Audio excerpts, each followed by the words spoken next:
ya, happy people. Iya, kali ini saya mau live. Gimana kabarnya semuanya? Baik? Baik. Kita tunggu Bunda Baby Care ya. Gabung untuk membahas tentang ini dia sudah bergabung. Halo. Hai. Gimana kabarnya? Alhamdulillah sehat. Alhamdulillah ya. Oke, boleh saya buka dulu ya sebelum kita mulai perkenalan dengan Teh Febri. Oke, bismillahirrahmanirrahim. Assalamualaikum warahmatullahi wabarakatuh. Selamat siang, healthy people. Iya, hari ini saya berkesempatan untuk live bersama Teh Febri, yaitu owner dari Bunda Baby Care.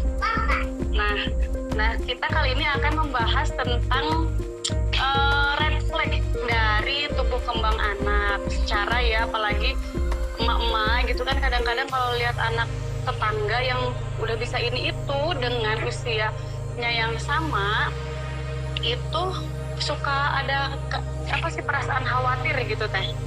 Pasti kan ya, itu udah menjadi kayaknya udah biasa. Aduh, kenapa ya anak saya udah bisa, anak orang lain udah bisa ini, anak saya belum gitu. Nah, baik, di siang kali ini kita akan membahasnya bersama Teh Febri.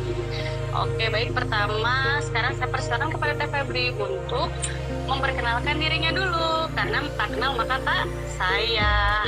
Silakan Teh. Oke, terima kasih Teh Arta telah mempersilahkan aku untuk menjadi, ya kita sharing aja di sini ya. Perkenalkan, nama aku Febri. Kebetulan profesiku ini adalah bidan. Seperti keseharian suka dilihat di IG, banyak banget berkaitan dengan bayi-bayi gitu ya. Iya, jadi kadang memang suka banyak banget nih pertanyaan dari ibu-ibu gitu. Teh, anakku kayak gini, kok anak itu kayak gini ya, ini kayak gini, gimana gitu ya. Aku tinggal di Cimahi sekarang. Selama ini sudah menjadi bidan kurang lebih 5 tahun gitu. Apalagi sudah lama ya, sudah expert ya. Sudah expert ya. Boleh diceritakan Bunda itu ada di mana ya, Bunda Baby Care itu? Bunda Baby Care itu memang asalnya itu aku mendirikan di tahun 2018. Jadi Bunda Baby Care ini berdiri karena aku yang tidak mau diam. Awalnya karena itu.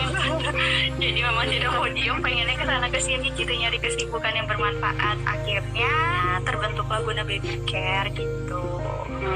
Yang sampai sekarang udah melanglang buana di sekitaran Bandung ya Teh.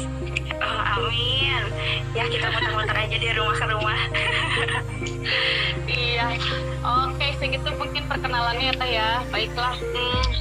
Sebenarnya tumbuh kembang itu tuh ada bedanya nggak sih Teh? Kan kita tuh kan akan ngebahas tentang tumbuh kembang, red flagnya itu seperti apa. Nah, sebenarnya tumbuh kembang itu ada bedanya nggak sih Teh? Atau misalnya sama aja gitu kan, mungkin ibu-ibu di luar sana masih ada yang bingung. Sebenarnya ini masuknya pertumbuhan atau perkembangan gitu? Oke, jadi gini, di dalam penilaian bayi atau balita itu ada yang namanya pertumbuhan dan perkembangan. Pertumbuhan itu namanya tumbuh nih ya, kayak misalkan daun tumbuh tuh berarti ke atas gitu, jadi bisa diukur.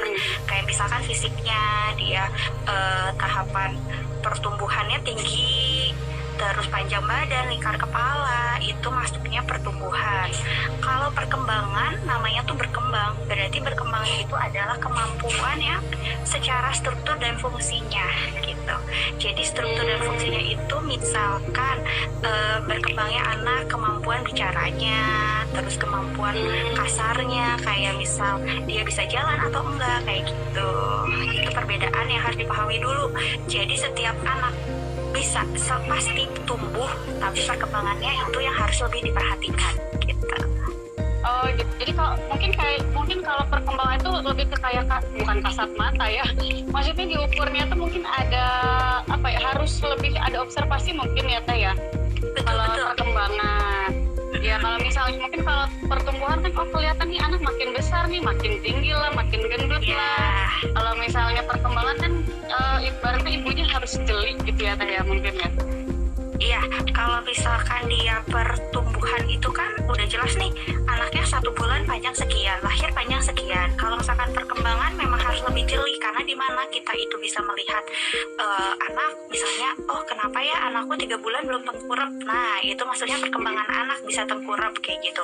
Terus anak bisa jalan, terus anak bisa ngoceh. Nah, itu juga masuknya perkembangan gitu. Jadi sih perkembangan ini harus lebih peka ya kita lihat.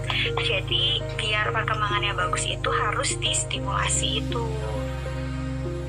Gitu. Oh berarti setiap ibu itu penting ya. Kalau misalnya tadi Teteh bilang nih harus distimulasi karena apa ya, bukan tidak terukur, harus jeli tadi. Berarti mungkin kayak gitu setiap ibu penting dong harus mengetahui tentang perkembangan anaknya masing-masing. Iya, penting sekali karena perkembangan anak itu dari tahapannya itu biasanya kelipatan 3 ya. Sebelum 1 tahun itu kelipatan 3, 6, 9, 12 gitu. Terus selebihnya di atas 12 bulan itu setiap 6 bulan sekali wajib diukur perkembangannya. Dari mana sih kita sebetulnya bisa tahu nih, udah pada punya kan yang namanya buku pink ini. Ini buku andalan banget tuh, dari coba masa ibu-ibu hamil, dari masa hamil sampai balita. Wajib banget punya buku ini. Kalau yang nggak punya, coba minta ke posyandu ya, atau nggak ke puskesmas terdekat gitu. Iya, Jadi betul. terus dokter juga sekarang udah punya kok buku, memang nggak warnanya nggak pink gitu ya, tapi di dalamnya itu isinya ada gitu. Di sini kita bisa lihat perkembangan anaknya. Nih aku tunjukin ya.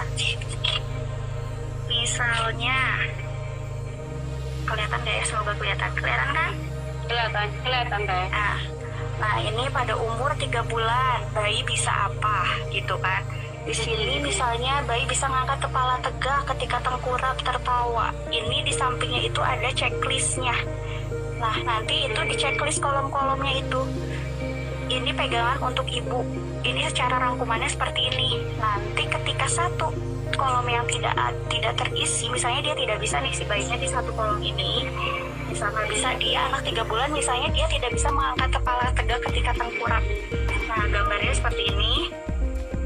Ini berarti, oh kenapa ya anakku nggak bisa gitu. Jadi perbandingannya bukan anak orang lain, tapi dari teorinya gitu ya. Terus setelah misalnya satu bagian dia tidak bisa nih di 3 bulan, nah 3 bulan dia nggak bisa angkat kepala tegak, terus gimana ya? Baru itu dikonsulkan ke tenaga kesehatan, baik ke dokter ketika vaksin atau ke bidan terdekat gitu boleh. Nanti di bidan itu ada panduannya yang namanya KPSP. Itu nanti kita buat checklist lagi gitu. Jadi kalau untuk orang tua sih sebenarnya dari buku pink itu udah bisa melakukan semacam deteksi dini gitu ya Teh ya. Jadi oh ini checklistnya nggak ada, langsung buru-buru, jangan sampai menunggu nanti seperti itu kali ya. Yang bertanya kita lanjut saja ya. Tadi kan Teh Febri itu membahas tentang motorik ya. Nah kira-kira itu tuh apa sih Teh? Coba mungkin ada masih bingung apa itu motorik gitu, boleh dijelaskan mangga. Jadi gini, tadi aku bahas tentang perkembangan itu erat kaitannya dengan motorik ya. Motorik itu ada 4. Yang pertama itu dia motorik kasar. Yang kedua motorik halus. Yang ketiga dia kemampuan bicara bahasa. Yang keempat dia sosialisasi dan kemandirian. Jadi kalau misalkan motorik kasar itu kayak gerakan kasar kita loh, gerakan kasar anak. Misalnya dia merangkak, berdiri, tengkurap, kayak gitu. Itu masuknya motorik kasar atau gerakan kasar. Terus kalau misalkan motorik halus itu kayak kemampuan dari sensorinya anak, ujung-ujung jari kita nih, kayak dia bisa ngambil benda kecil atau menggenggam benda kayak gitu. Itu masuknya motorik halus. Terus kemampuan bicara bahasa, jelas ya, berarti gimana sih bicara bahasanya si anak itu. Udah gitu sosialisasi dan kemandiriannya itu gimana, kayak misalnya anaknya tuh berani nggak nih kalau misalkan ketemu orang baru, atau dia bisa mengenali nggak ibunya sama orang yang baru itu gimana. Nah itu keempat itu yang harus dipenuhi dari penilaian tumbuh kembang anak.